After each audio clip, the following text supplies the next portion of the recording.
शमशान घाट पर भारी सन्नाटा पसरा था। हर आंख नम थी, लेकिन सबसे ज्यादा टूटी हुई थी अर्चना। शमशान घाट की लपटें जैसे अर्चना के मन की चिता को भी जला रही थी।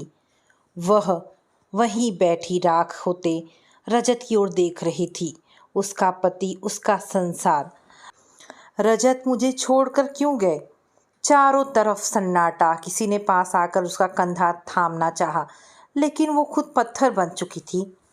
उसके सामने एक क्षण में ही उसका जीवन बदल गया। उसकी शादी को बस 3 साल ही हुए थे और उसका पति रजत अब राख बन चुका था। अर्चना चीखती हुई, रजत मुझे छोड़कर क्यों चले गए? मैंने तो कभी कुछ गलत नहीं किया था। अर्चना, संभालो खुद को, किसी ने कांपती आवाज में कहा।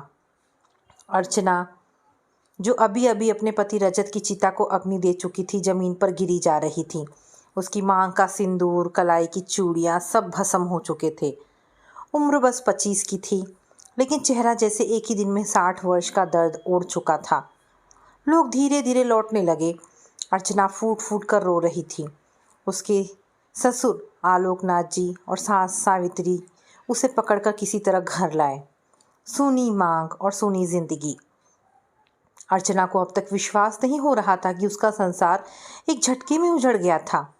उसने मांग से सिंदूर खुद पोंछा नहीं था, लेकिन अब किसी और ने उसे जबरन साफ कर दिया। सावित्री देवी धीरे से, बेटी, मैं जानती हूँ तू कितना टूटी है, लेकिन तू अकेली नहीं है। मैं हूं ना तेरे साथ। अर्चना रोते हुए, माँ जी, अब मैं क्या करूँगी? सब कुछ खत्म हो गया। आलोकनाथ जी, नहीं अर्चना बेटी, कुछ भी खत्म नहीं हुआ है। रजत चाहता था तू जिंदगी में आगे बढ़े, उसके सपनों को जिए। अर्चना का जीवन थम गया था। पति रजत की मौत को 2 महीने हो चुके थे, लेकिन उसकी आंखों में वही शून्यता थी, जैसे वक्त नहीं थम गया हो। आलोकनाथ जी ने अर्चना को कहा कि कुछ दिन मायके जाकर मन बहला लो, लेकिन जब अर्चना अपने मायके पहुंची तो वहां का व्यवहार दिल तोड़ देने वाला था। मायका अब उसके लिए पराया हो चुका था। माँ सुषमा ने कहा, बेटी, तेरी तो दुनिया ही उजड़ गई। तू ज़्यादा दिन मायके में तो नहीं रह पाएगी, क्योंकि हमारा समाज भी है, और अगर हम एक विधवा बेटी को अपने घर में रखेंगे तो लोग क्या कहेंगे? भाई ने साफ साफ कह दिया, दीदी, घर की हालत तंग है और तुम्हारी वजह से बच्चों की शादी में भी अड़चन आएगी। अर्चना की आंखें भर आई। मायका, जो कभी उसकी सबसे बड़ी ढाल था, अब बोझ समझने लगा था। भाई भाभी ने कहा, अब तू विधवा हो गई है, तेरा यहाँ क्या काम? समाज क्या कहेगा? अर्चना को कमरा तक नसीब नहीं हुआ। खाने के समय उसे सबसे बाद में बिठाया जाता। उसका सिंदूर ना होने पर ताने मारे जाते। भाभी, हमारे बच्चों की शादी कैसे होगी अगर घर में एक विधवा रहेगी तो? बड़े भाई सुशील ने भी हाथ जोड़ते हुए कहा, हमारे बच्चे बड़े हो रहे हैं बहन, अब तू यहीं रहेगी तो हमें समाज में वो दिखाना मुश्किल होगा। अर्चना का दिल टूट गया। उसने सोचा था कि अपने घर में कुछ राहत मिलेगी, लेकिन वहाँ उसके हिस्से में सिर्फ ताने और दुत्कार आई। ससुर आलोकनाथ जी और सास सावित्री जी को जब पता चला कि अर्चना को उसके मायके वाले इस प्रकार से ताने उल्हाने दे रहे हैं, तो उन्होंने एक क्षण भी देरी नहीं की और उसके मायके पहुंच गए। उन्होंने अर्चना को देखा तो उसके चेहरे पर मायूसी, अपमान और अकेलापन एक साथ था। उनकी आंखों में क्रोध और पीड़ा दोनों थे। आलोकनाथ जी मायके में खड़े होकर, आप लोगों से तो हम सास ससुर होकर भी ज़्यादा अपनापन रखते हैं, क्या विधवा हो जाना पाप है? माँ सुषमा देवी घबराकर, हमने तो समाज के डर से। आलोकनाथ जी कड़े स्वर में, समाज से पहले बेटी जिंदा रहनी चाहिए, उसे प्यार, सम्मान और आत्मबल चाहिए, ना कि ताने। बेटा, तू चलेगी हमारे साथ, हमें तुम्हारी ज़रूरत है। अर्चना उनके गले रखकर रो पड़ी। सावित्री देवी ने कहा, अर्चना सिर्फ मेरी बहू ही नहीं, मेरी बेटी है। हमने तो उसे आपके यहाँ इसलिए भेजा था कि कुछ दिन वह आप लोगों के साथ रह लेगी तो उसका मन हल्का हो जाएगा, लेकिन यहाँ तो सिर्फ उस पर कटाक्ष किया जा रहा है।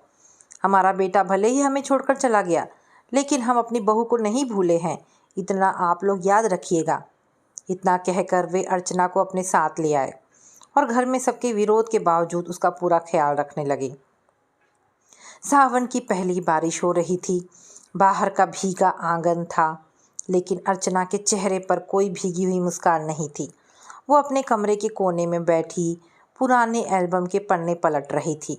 रजत की हंसी, उसकी बातें, सब जैसे जिंदा हो उठी थी।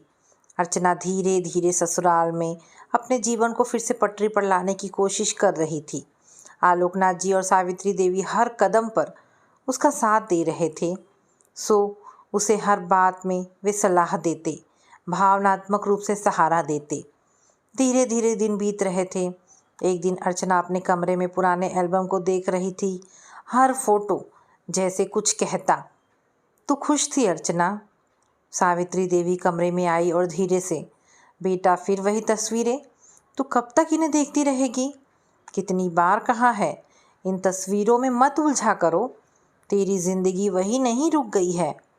अर्चना संवेदनशील स्वर में, माँ जी, इन तस्वीरों में मैं मुस्कुराती थी, अब मुस्कुराने का मन ही नहीं करता। क्या सचमुच औरत की ज़िंदगी पति के बिना अधूरी होती है?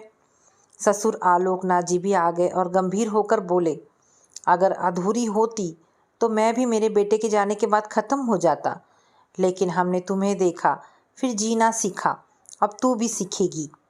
सावित्री देवी कड़ा स्वर लेकर, तो क्या रजत चाहता था तू यूँ पिघलती रहे? उसे देख जो तुझे हर बार हंसते देखना चाहता था। पर समाज कहता है कि एक विधवा को अब सिर्फ सफ़ेद कपड़े पहनकर चुपचाप रहना चाहिए। सावित्री देवी जोर से, समाज की ऐसी की तैसी, हम भी तो समाज हैं, और मैं कहती हूँ तू जिएगी, अपने लिए भी, रजत के लिए भी और हम सब के लिए भी। आलोकनाथ जी ने अर्चना का कॉलेज में फिर से दाखिला करवाया। रजत चाहता था तू पढ़े, आत्मनिर्भर बने, मैं उसका सपना पूरा करूँगा। सास सावित्री देवी ने अर्चना से कहा, बेटा तू फिर से पढ़ाई कर, रजत की ये आखिरी इच्छा थी। बेटी तेरा रजत चाहता था कि तू टीचर बने, अब मैं उसका सपना पूरा करवाऊँगा। अर्चना ने खुद को पढ़ाई में झोंक दिया। धीरे धीरे उसने अपनी हिम्मत, मुस्कान और आत्मविश्वास फिर से पाया। पूरी मेहनत से पढ़ाई शुरू की। हर दिन के साथ उसका आत्मविश्वास लौटने लगा। अब वह टूटने के बजाय मजबूती से खड़ी होने लगी थी।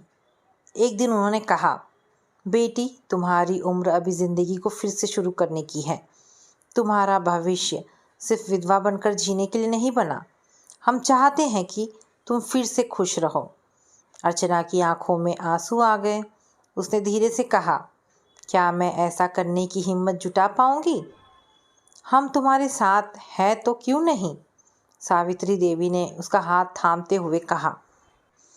अर्चना रसोई में थी जब आलोकनाथ जी और सावित्री देवी ने पूरे परिवार को बैठक में बुलाया। आलोकनाथ दृढ़ आवाज़ में, आज हमने एक अहम फैसला लिया है। हम चाहते हैं कि अर्चना की दोबारा शादी हो। हमने तय कर लिया है, अर्चना फिर से दुल्हन बनेगी। बैठक में सन्नाटा छा गया। बबलू चाचा गुस्से से, क्या दोबारा शादी? आप दोनों का दिमाग तो सही है। पुष्पा बुआ नाक सिकोड़ते हुए, अब क्या बहुएं भी 2 बार ब्याही जाएंगी? कुल की इज्जत का क्या? सावित्री देवी शांत लेकिन कड़े स्वर में, इज्जत बहू की खुशी से ऊपर नहीं होती, और हमारे लिए अर्चना सिर्फ बहू नहीं बेटी है। रमा मौसी व्यंग से, बेटी होती तो मायके में ब्याहती ना। अगर विधवा बेटी को फिर से जीवन देने की बात शर्म की लगे तो ऐसी शर्म को जला देना चाहिए। गांव और मोहल्ले में जब ये खबर फैली कि अर्चना सास ससुर उसका पुनर्विवाह करवाना चाहते हैं तो लोग तरह तरह की बातें करने लगे। कहीं लड़की ने खुद ही ससुर को फंसा तो नहीं लिया? ऐसे घर में औरतों का चरित्र खराब होता है। मायके वाले भी कटाक्ष करने लगे। माँ ने कहा, अब तो तेरा नाम ही मिट गया है, ऐसे घर में तो लड़की को छोड़ ही देना चाहिए था हमने। लेकिन अर्चना अब टूटने वाली नहीं थी। उसने पहली बार अपनी माँ से कहा, अगर आप मुझे बेटी मानती तो मेरी खुशियों का साथ देती। अब मुझे खुद तय करना है कि मुझे कैसे जीना है। सुषमा देवी नाराज स्वर में कैसे मुंह उठाकर कह रही है, और वो भी दोबारा शादी की बात। माँ मैं बस जीना चाहती हूँ, क्या इतनी भी ख्वाहिश रखना पाप है? भाई भाभी ने कटाक्ष करते हुए कहा, पाप नहीं, पर हमारी परंपरा नहीं है ये, विधवा होकर दूसरी शादी, कल को लोग क्या कहेंगे? अर्चना आंखों में आंसू लिए, लोग मेरी जिंदगी नहीं जीते माँ। भैया और भाभी सिर्फ बातें बनाते हैं। मैं जीना चाहती हूँ।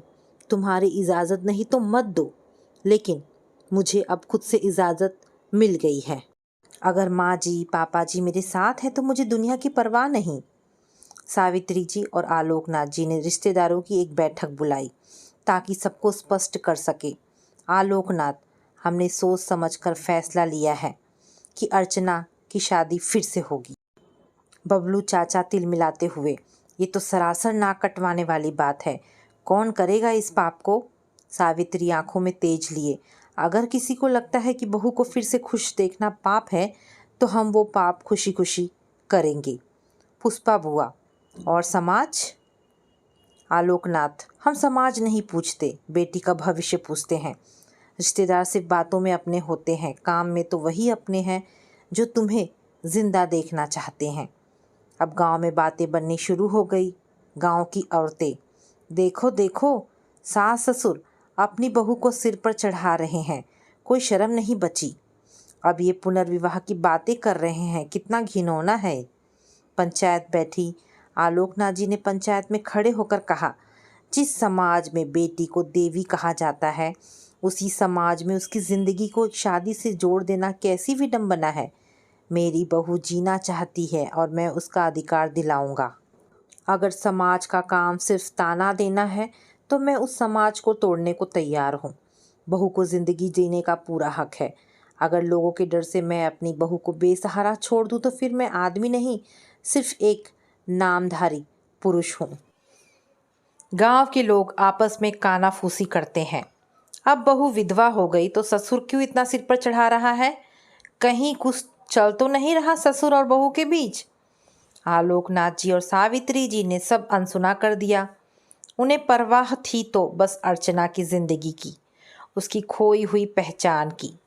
उसी दौरान आलोकनाथ जी ने धीरे धीरे एक अच्छा रिश्ता ढूंढना शुरू किया। जब उन्होंने समाज के सामने कहा कि वो अपनी बहू का पुनर्विवाह करना चाहते हैं तो बवाल मच गया। क्या अब बहुएं भी दूसरी शादी करेंगी? मर गया बेटा और अब बहू को निकाल रहे हैं। शर्म नाम की भी कोई चीज़ होती है। आलोकनाथ जी ने पंचायत के सामने खड़े होकर कहा, अगर विधुर मर्द दूसरी शादी कर सकता है तो विधवा औरत क्यों नहीं? मेरी बहू भी इंसान है, वो कोई वस्तु नहीं जो एक बार टूट गई तो ख़त्म हो गई। गांव दो धड़ों में बंट गया। एक पक्ष आलोकनाथ जी और सावित्री जी के समर्थन में तो दूसरा उनके खिलाफ। अर्चना की पढ़ाई पूरी होते ही आलोकनाथ जी ने धीरे धीरे रिश्ते देखना शुरू किया। कुछ अच्छे लोगों से बात की। ससुर जी ने अपने एक पुराने मित्र के बेटे से अर्चना की बात चलाई। लड़का था डॉक्टर अभिनव ठाकुर, शहर में एक निजी अस्पताल में कार्यरत, विवेकशील और समझदार। डॉक्टर अभिनव की पहली पत्नी एक सड़क दुर्घटना में गुजर चुकी थी और वो भी अकेलेपन का जीवन जी रहा था। जब अर्चना और डॉक्टर अभिनव की पहली मुलाकात हुई तो दोनों की आंखों में दर्द था, लेकिन एक बात समान थी, दोनों फिर से जीना चाहते थे। डॉक्टर अभिनव ने अर्चना से कहा, मैं नहीं चाहता कि तुम अपना अतीत भूलो। अभिनव ने कहा, मैं चाहता हूँ हम एक नया वर्तमान और भविष्य मिलकर बनाएं। तुम्हें कोई बोझ नहीं बनाना चाहता, बस एक साथ चलना चाहता हूँ, बराबरी के साथ। अर्चना चुप रही, लेकिन उसका मौन स्वीकार की तरह था। अर्चना की आंखें भर आई, शायद ये वो सम्मान था जो उसे कभी नहीं मिला था। अर्चना की शादी डॉक्टर अभिनव से तय हुई। शादी की घोषणा होते ही लोग फिर टूट पड़े। अब विधवाएं भी दोबारा शादी करेंगी क्या? मर गया बेटा और बुढ़ा बुढ़ी बहू को पराया कर रहे हैं। आलोकनाथ जी गुस्से से, जिन्होंने जन्म दिया उन्होंने तो छोड़ दिया, लेकिन जिसने बहू को बेटी मान लिया वो उसका संसार बसाना चाहते हैं। अभिनव के आने के बाद फैलने में देर ना लगी। गांव भर की चुगलीबाज श्यामा देवी ने खबर को मसालेदार बनाकर सब तक पहुंचा दिया। श्यामा देवी, अब बहुएं भी मन माफिक दोबारा दुल्हन बनेंगी। हे भगवान, क्या जमाना आ गया है। एक दोपहर अर्चना सब्जी लेने निकली, तभी कुछ औरतें कानों में कुछ कहकर खिलखिलाई। अर्चना की आंखें भीग गई। शाम को अर्चना ने सावित्री देवी से कहा, माँ जी, मैं तैयार नहीं हूँ इस जहर से लड़ने के लिए। सावित्री गंभीर होकर, तो क्या हार मान ले? तू सोच कि तुझे कोई जहर दे और तेरी माँ उसे चुपचाप पी जाए तब? नहीं, तब मैं माँ को बचा लूँगी, तो खुद को क्यों नहीं? दूसरे दिन जब श्यामा देवी दरवाजे पर पहुंची तो सावित्री ने खुद जवाब दिया, बहू की दोबारा शादी हो रही है। हाँ, धूमधाम से होगी और तुम भी आमंत्रित हो। खाने में खीर बनेगी, जुबान के जलन को थोड़ा मीठा कर देगी। अभिनव और अर्चना की शादी का दिन आया। घर रोशनी से सजा था, लेकिन कुछ दिलों में अभी भी अंधेरा था, खास कर रिश्तेदारों का। पुष्पा बुआ तेवर में, बेटा क्या इस शादी से तेरी आत्मा नहीं कांपती? अर्चना शांति से, मेरी आत्मा तो तब कांपती थी जब सब ने मुझे अकेला छोड़ दिया था, अब तो मुस्कुरा रही है। अभिनव और अर्चना ने 7 फेरे लिए, सिंदूर चढ़ा और मंगलसूत्र बंधा। आलोकनाथ जी और सावित्री जी ने कन्यादान किया। अभिनव धीरे से, अब तुम मेरी पत्नी नहीं, मेरी बराबर की साथी हो, चलो साथ चले। विदाई के समय अर्चना ने सावित्री देवी और आलोकनाथ जी के चरणों में गिरकर कहा, आप दोनों ने मुझे नया जन्म दिया है, इस जीवन का हर दिन आपकी सौगात है। अर्चना रोते हुए, माँ पापा जी आपने मुझे फिर से जीना सिखाया, आप दोनों मेरे भगवान हैं। सावित्री देवी ने रोते हुए कहा, बेटी हमने सिर्फ वो किया जो एक माँ बाप को करना चाहिए। रजत का सपना आज पूरा हुआ, मेरी बेटी की दुनिया आज फिर से बसी है। आलोकनाथ जी की आंखों में आंसू थे, लेकिन वो खुशी के थे। सास ससुर ने बेटी की तरह अर्चना को विदा किया। बेटी, आज तुम हमारी बहू नहीं, मेरी बेटी बनकर जा रही हो। तुम्हारे सास ससुर का सिर हमेशा गर्व से ऊंचा रहेगा। अर्चना अब अभिनव के साथ शहर में अपने नए जीवन की शुरुआत कर चुकी थी। दोनों ने समझदारी और आत्मसम्मान के साथ एक नया जीवन शुरू किया। उसने शिक्षा पूरी की और एक महिला सहायता केंद्र में काम शुरू किया, जहां वो विधवा और परित्यक्त महिलाओं को आत्मनिर्भर बनने की राह दिखाती। अर्चना अब डॉक्टर अभिनव के साथ शहर में एक सुकून भरी जिंदगी की शुरुआत कर चुकी थी। अभिनव उसका बहुत ख्याल रखते, ना उसे कोई दबाव था ना कोई ताने। हर सुबह अभिनव नाश्ते के समय मुस्कुराकर कहता, अब तुम्हारी मुस्कान मेरी जिम्मेदारी है अर्चना। अर्चना को अब भी कभी कभी पुराने जख्मों की टीस आती थी, लेकिन अभिनव की ममता भरी बातें और समर्थन उसकी आत्मा को सहला देते। एक दिन अभिनव की गैर मौजूदगी में अर्चना का सामना एक पुरानी जान पहचान वाली से हुआ, रूचा, जो उसके गांव की थी और वही सब बातें उगल रही थी जो समाज करता था। तो तुमने सच में दोबारा शादी कर ली, और वो भी शहर में डॉक्टर से? वाह, बड़ी चालाक निकली तुम तो। अर्चना ने उसकी आंखों में आंखें डालकर कहा, अगर समाज का डर होता तो शायद मैं आज भी सफ़ेद साड़ी में चूल्हा फूंक रही होती। तुम्हारे जैसी सोच ही औरतों को आगे नहीं बढ़ने देती रूचा। रूचा चुपचाप निकल गई। अर्चना ने महसूस किया कि अब वो डरने वाली अर्चना नहीं रही। अर्चना को अभिनव ने प्रोत्साहित किया, तुम्हारा मन बहुत मजबूत है, लेकिन उसे दिशा देनी होगी। अभिनव ने कहा। अर्चना ने पीएचडी पूरी की, फिर समाज सेवा में डिप्लोमा किया। उसके भीतर एक आग जल रही थी, उन औरतों के लिए जो कुछ करने की, जो समाज की दबी आवाज़ें थी।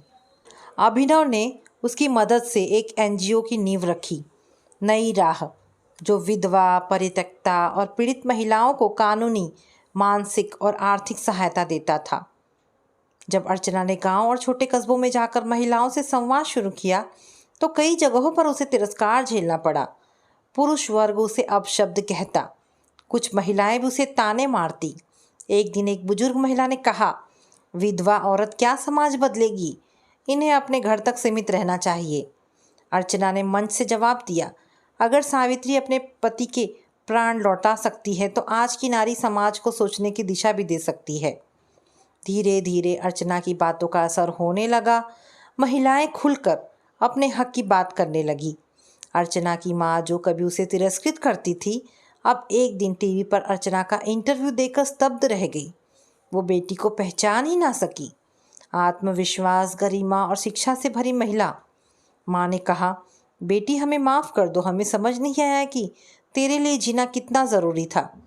भाई भाभी जो अर्चना से कभी मिलना नहीं चाहती थी, अब अर्चना से मिलने की इच्छा जताने लगे।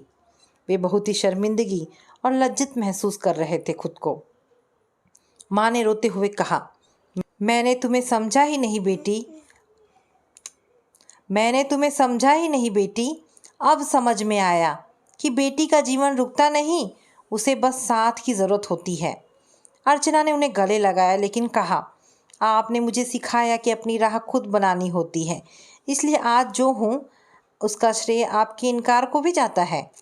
अर्चना अपनी सास सावित्री देवी और ससुर आलोकनाथ जी को कभी नहीं भूली थी। वो हर महीने उन्हें मिलने जाती, उनका ख्याल रखती। जब गांव में सम्मान समारोह में अर्चना को बुलाया गया तो उसने मंच से कहा, अगर आज मैं जो कुछ हूँ तो अपने इन सास ससुर की वजह से, जिन्होंने मुझे बेटी माना, ना कि समाज की विधवा। पूरा मंच तालियों से गूंज उठा। आलोकनाथ जी और सावित्री देवी की आंखें भर आई। मुझे गर्व है कि हमने बहू नहीं, एक शेरनी को संबल दिया था। अब अर्चना के नेतृत्व में अब तक 500 से ज़्यादा महिलाओं को नया जीवन मिला था। कई ने पढ़ाई शुरू की तो कई ने खुद का काम, और कई का पुनर्विवाह भी हुआ। गांव में अर्चना की तस्वीरें लगने लगी थी। जहां नारी खुद को पहचानती है वहीं समाज बदलता है। एक दिन टीवी चैनल पर उसकी कहानी दिखाई गई, जिसमें एक एंकर कह रहा था, अर्चना की कहानी हर उस लड़की के लिए प्रेरणा है जिसे समाज ने केवल एक रिश्ते से बांध दिया। गांव में अब लोग कहने लगे, आलोकनाथ जी और सावित्री देवी ने जो किया वही सही था। देखो अर्चना को, कितनी औरतों की जिंदगी बदल रही है। अभिनव और अर्चना के जीवन में अब एक नई खुशी आई। उन्होंने एक बेटी को गोद लिया जो अनाथ थी। उन्होंने उसका नाम रखा उम्मीद। अर्चना ने कहा, ये बच्ची मेरी उस विश्वास की प्रतीक है कि ज़िंदगी कभी ख़त्म नहीं होती, उसे जीना सीखो, वो मुस्कुराना सिखा देती है। अर्चना और अभिनव की बेटी उम्मीद अब 1 साल की हो चुकी थी। घर में तैयारियां जोरों पर थी। कोई भव्य आयोजन नहीं था, बस परिवार और पास पड़ोस के लोग आमंत्रित थे। सावित्री देवी और आलोक जी ने पूरे गांव में मिठाइयां भेजी थी। वही गांव जहां पहले अर्चना की दूसरी शादी पर कानाफूसी होती थी, आज उसी अर्चना की बेटी के पहले जन्मदिन में शामिल होने को वे उत्साहित थे। श्यामा देवी हंसते हुए, बहू नहीं, अर्चना अब इस गांव की इज्जत है। उम्मीद सच में नाम के जैसी उम्मीद की किरण थी। अर्चना ने उम्मीद को गुलाबी फ्रॉक पहनाई। अभिनव ने बेटी को गोदी में उठाकर कहा, तू मेरी ज़िंदगी की सबसे बड़ी उम्मीद है। बच्चे के पहले केक काटने पर तालियों की गूंज थी और हर चेहरा मुस्कुराहट से भरा। सास ससुर की आंखों में सुकून था। अर्चना ने एक पल के लिए सबको देखा, सास ससुर, पति और अपने आप को भाग्यशाली माना। अर्चना के जीवन पर बनी डॉक्यूमेंट्री टीवी पर दिखाई गई। पत्रकार पूछते हैं, आपका सबसे बड़ा सहारा कौन रहा? अर्चना मुस्कुराकर कहती है, मेरे सास ससुर, जिन्होंने बेटी बनकर मेरी हथेलियाँ थामी जब सारे रिश्ते साथ छोड़ गए थे। आलोकनाथ जी और सावित्री देवी को सरकार की ओर से नारी सम्मान पुरस्कार मिला जब उन्होंने मंच से कहा, बहू हो या बेटी, विधवा हो या विवाहित, हर औरत को फिर से जीने का हक है, बस कोई साथ देने वाला होना चाहिए। तालियों की गड़गड़ाहट से सभागार गूंज उठा। गांव की पंचायत ने भी नए नियम बनाए। अब से विधवा महिलाओं के पुनर्विवाह को प्रोत्साहित किया जाएगा। अर्चना की संस्था नई राह अब एक पहचान बन चुकी थी। टीवी, अखबार, सोशल मीडिया, हर जगह अर्चना की चर्चा थी। एक दिन अर्चना को दिल्ली महिला आयोग से आमंत्रण मिला। आप हमारे सालाना सम्मेलन की मुख्य वक्ता होंगी। डॉक्टर अभिनव ने चौंकते हुए कहा, दिल्ली? वह अर्चना, ये तो बहुत बड़ी बात है। अर्चना ने गहरी सांस ली। मैं डर रही हूँ अभिनव, कहीं मैं इस जिम्मेदारी पर खरी ना उतरूँ। अभिनव ने उसका हाथ थाम लिया। डर वहाँ होता है जहाँ भरोसा नहीं होता, और मुझे तुम पर पूरा भरोसा है। दिल्ली का बड़ा मंच, सामने आईएएस आईपीएस अधिकारी, महिला आयोग की प्रमुख मंत्री और हजारों महिलाएं। अर्चना मंच पर पहुंची और कहा, मैं यहाँ एक विधवा, एक बहू, एक बेटी और सबसे ज़रूरी एक नारी के रूप में खड़ी हूँ, जिसने तिरस्कार झेला लेकिन हार नहीं मानी। उन्होंने अपनी कहानी बताई, पति की मृत्यु, मायके से अपमान, ससुर का सहारा और नया विवाह। समाज कहता है विधवा को जीने का हक नहीं। मैं पूछती हूँ, क्या जीने का अधिकार सिर्फ सिंदूर में है? पूरे सभागार में तालियों की गूंज उठी। सफलता के साथ साथ अब विरोध भी आने लगा। कई रूढ़िवादी संगठनों ने आरोप लगाया कि अर्चना परंपराओं को तोड़ रही है, संस्कार मिटा रही है। सोशल मीडिया पर ट्रोलिंग शुरू हुई। किराए की नारीवादी, पब्लिसिटी की भूखी जैसे शब्दों का इस्तेमाल हुआ। अभिनव ने कहा, तुम चाहो तो काम थोड़ा कम कर सकती हो। लेकिन अर्चना का उत्तर साफ था, अगर मैं डर गई तो वो हजारों औरतें हार जाएंगी जिनसे मैंने उम्मीद जगाई है। अर्चना ने अब एक नया कदम उठाया, संकल्प नाम से एक आश्रय गृह, जहां वो उन महिलाओं को रखती थी जिन्हें समाज ने ठुकरा दिया। पहली महिला आई 16 साल की नूरी, जिसे बाल विवाह के बाद विधवा होने पर घर से निकाल दिया गया था। अर्चना ने नूरी को पढ़ाया और उसे सिलाई का काम सिखाया। नूरी ने एक दिन कहा, दीदी आपने मेरी ज़िंदगी को फिर से सिला है, जैसे कोई फटी साड़ी को नया बना दे। अर्चना की आंखें भर आई। तुम मेरी सबसे बड़ी जीत हो नूरी, पुरस्कार नहीं प्रेरणा हो। अर्चना को राज्य सरकार द्वारा नारी शक्ति पुरस्कार से सम्मानित किया गया। समारोह में मुख्यमंत्री ने कहा, अर्चना जैसी महिलाएं ही समाज की रीढ़ है। लेकिन अर्चना ने ये अपने भाषण में कहा, ये पुरस्कार मेरे लिए नहीं, उन हजारों बेटियों के लिए हैं जो समाज से लड़ रही हैं और जितना सीख रही हैं। अर्चना एक दिन अपने सास ससुर के साथ पुराने गांव लौटी। वहां अब भी वही चौपाल, वही गलियां थी जहां उसे ताने सुनने पड़े थे, लेकिन अब लोग झुककर मिलते थे। बहू जी, ओ नहीं, अब तो अर्चना दीदी हैं आप। गांव की सरपंच ने कहा, हमने अब गांव के स्कूल का नाम आपके नाम पर रखा है, अर्चना महिला विद्यालय। अर्चना स्तब्ध थी। जिस गांव ने मुझे ठुकराया, आज उसी की बेटियों के हाथों में मैं किताब देना चाहती हूँ। एक दिन अर्चना के जीवन का सबसे भावुक दिन आया। उसके ससुर आलोक जी का निधन हो गया। वो उनके चरणों में बैठकर फूट फूट कर रोई। आपने मेरी ज़िंदगी को फिर से जीवन दिया, मैं आपकी हमेशा बेटी रहूँगी। उनकी अंतिम इच्छा थी, मेरी अस्थियाँ उसी आश्रय गृह के पास बहा देना जहाँ बेटियाँ नई शुरुआत पाती हैं। अर्चना की कहानी एक मिसाल बन गई थी। एक सास ससुर ने अपनी विधवा बहू को बेटी बनाकर अपनाया। उसने हजारों की सोच बदल दी। नारी का जीवन विवाह से नहीं, उसके आत्मबल और सम्मान से परिभाषित होता है। विधवा होना जीवन का अंत नहीं, बल्कि एक नई सुबह की शुरुआत हो सकती है। समाज बदला नहीं, लेकिन बदलना शुरू हुआ। एक सास ससुर ने अपनी बहू को बेटी समझा। एक विधवा ने अपनी जिंदगी को फिर से गढ़ा और समाज ने सीखा, जिंदगी एक शादी से नहीं बल्कि सम्मान और प्यार से चलती है। धीरे धीरे वक्त बीता गया। अब अभिनव और अर्चना की गोद ली हुई बेटी उम्मीद बड़ी हो चुकी थी और कानून की पढ़ाई कर रही थी। एक दिन उसने कहा, माँ मैं आपकी तरह समाज के लिए लड़ना चाहती हूँ। अर्चना ने मुस्कुराकर कहा, मुझे तुमसे यही उम्मीद थी उम्मीद। अब उनके जीवन का हर दिन समाज की सेवा में बीतता था। वो गांव, शहर, स्कूल और जेलों में जाकर महिलाओं से मिलती, उन्हें सशक्त करती। हर जगह एक ही बात कहती, नई शुरुआत कभी देर से नहीं होती। जब आप खुद से प्यार करना सीख जाए, वहीं से ज़िंदगी बदलती है। उम्मीद अब 23 साल की हो चुकी थी। उसने दिल्ली विश्वविद्यालय से कानून की डिग्री ली थी और अब एक स्वतंत्र मानवाधिकार अधिवक्ता थी।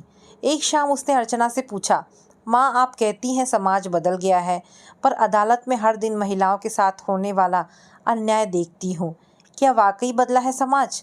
अर्चना ने गहरी सांस ली। बदलाव सतह पर होता है उम्मीद, लेकिन असली परिवर्तन अंदर से आता है। तुम्हारी पीढ़ी से है असली उम्मीद। उम्मीद को पहला केस मिला, एक 17 साल की लड़की का, जिसे बाल विवाह के बाद जलाकर मारने की कोशिश की गई थी। पीड़िता की मां केस नहीं लड़ना चाहती थी, पंचायत का दबाव था। उम्मीद ने कहा, अगर आप नहीं लड़ेंगी तो मैं खुद केस दर्ज करवाऊंगी। बेटी सिर्फ आपकी नहीं, इस देश की भी है। कई रातें जागकर, गवाह ढूंढकर, कोर्ट के सामने सटीक तर्क रखकर उम्मीद ने 6 महीने में न्याय दिलाया। वो बच्ची अब उसी आश्रय गृह में रहती थी जहां अर्चना ने उसे बचपन में शरण दी थी। एक दिन उम्मीद को पुलिस ने धमकाया, बहुत ज़्यादा नारीवाद मत फैलाओ वरना दिक्कत होगी। उम्मीद ने मुस्कुराकर जवाब दिया, मैं नारीवाद नहीं फैला रही, संविधान के अनुच्छेद 14 और 21 को लागू कर रही हूँ, समानता और जीवन का अधिकार। वो डरने वालों में नहीं थी। उसने उस अधिकारी के खिलाफ शिकायत दर्ज करवाई और मामला मीडिया तक पहुँचा। अर्चना ने उसे गले से लगाया, तू मेरी सच्ची वारिस है। उम्मीद ने अब नई राह में एक कानूनी सहायता केंद्र खोला, जहां हर दिन दर्जनों महिलाएं और किशोरियां आकर सलाह लेती। एक केस में एक विधवा महिला के देवर ने उसकी ज़मीन हड़प ली थी। उम्मीद कोर्ट में खड़ी हुई और कहा, ये सिर्फ एक ज़मीन का मामला नहीं, ये उस अधिकार का सवाल है जिसे हम हमेशा माफ़ करके भूल जाते हैं। अब भूलेंगे नहीं, लड़ेंगे। उम्मीद का एक वीडियो वायरल हुआ जिसमें उसने कहा, दहेज नहीं लेना है तो सबसे पहले दहेज वाली बहू को बहन समझो और शादी को सौदा मत बनाओ। कुछ लोग समर्थन में आए लेकिन कई लोग गुस्से में भड़क उठे। ये लड़कियां घर तोड़ती हैं। उम्मीद ने लाइव आकर कहा, अगर कोई लड़की अन्याय के खिलाफ बोलती है तो वो घर नहीं तोड़ती, वो आत्मा को जोड़ती है।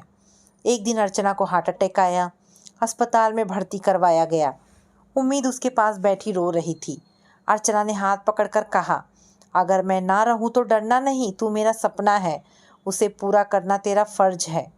उम्मीद रोते हुए बोली, माँ आप नहीं जाएंगी, मैं आपको खो नहीं सकती। कुछ हफ्तों के बाद इलाज के बाद अर्चना ठीक हुई, लेकिन अब वो पहले जैसी सक्रिय नहीं रह सकती थी। नई राह की कमान अब उम्मीद के हाथ में आ चुकी थी।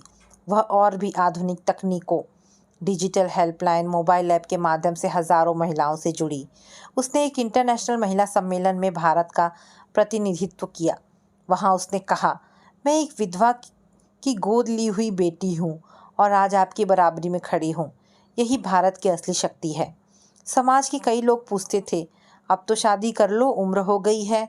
लेकिन उम्मीद ने कहा, मैं शादी ज़रूर करूँगी, लेकिन अपनी शर्तों पर, ना कि समाज की शर्तों पर। उसने अंततः एक पत्रकार आदित्य से विवाह किया जो नारी अधिकारों पर काम करता था। शादी सादगी से हुई, ना दहेज ना तामझाम। शादी के कार्ड पर लिखा था, ये विवाह दो स्वतंत्र आत्माओं का मिलन है, ना कि दो परिवारों का सौदा। अर्चना अब बुजुर्ग हो चली थी, लेकिन उसकी आंखों में संतोष था। उसे देखकर लगता था जैसे उसका सपना अब उसकी बेटी की आंखों में पल रहा है।